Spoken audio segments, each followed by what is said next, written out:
أعوذ بالله من الشيطان الرجيم.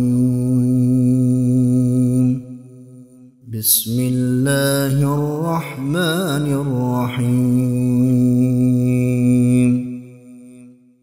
يا أيها المزمل قم الليل إلا قليلا نصفه أو انقص منه قليلا أو زد عليه ورتل القرآن ترتيلا إنا سنلقي عليك قولا ثقيلا إن ناشئة الليل هي أشد وطئا وأقوم قيلا إن لك في النهار سبحا طويلا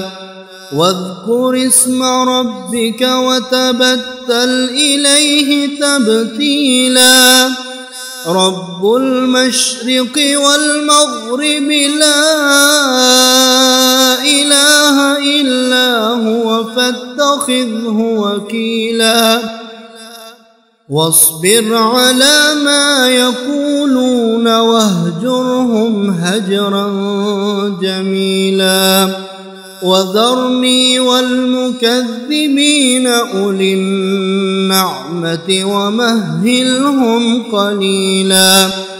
إن لدينا أنكالا وجحيما وطعاما ذا غصة وعذابا أليما يوم ترجف الأرض والجبال وكانت الجبال كثيبا مهيلا إنا أرسلنا إليكم رسولا شاهدا عليكم كما أرسلنا إلى فرعون رسولا فعصى فرعون الرسول فأخذناه أخذا وبيلا فكيف تتقون إن كفرتم يوما يجعل البلدان شيبا السماء منفطر به كان وعده مفعولا إن هذه تذكرة فمن شاء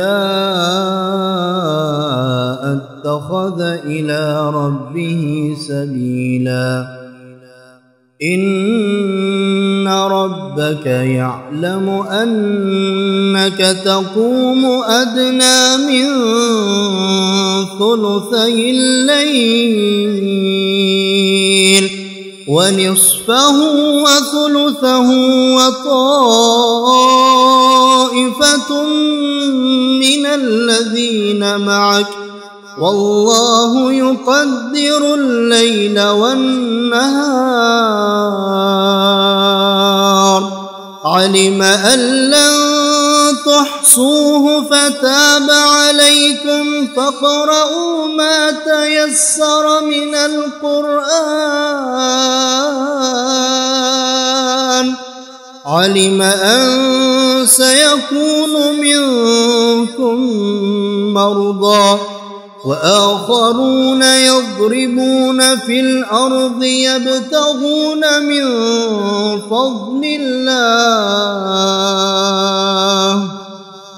وآخرون يقاتلون في سبيل الله فاقرؤوا ما تيسر منه وأقيموا الصلاة وآتوا الزكاة وأقرضوا الله قرضا حسنا وما تقدموا لأنفسكم من خير تجدوه عند الله هو خيرا وأعظم أجرا واستغفروا الله إن الله غفور رحيم.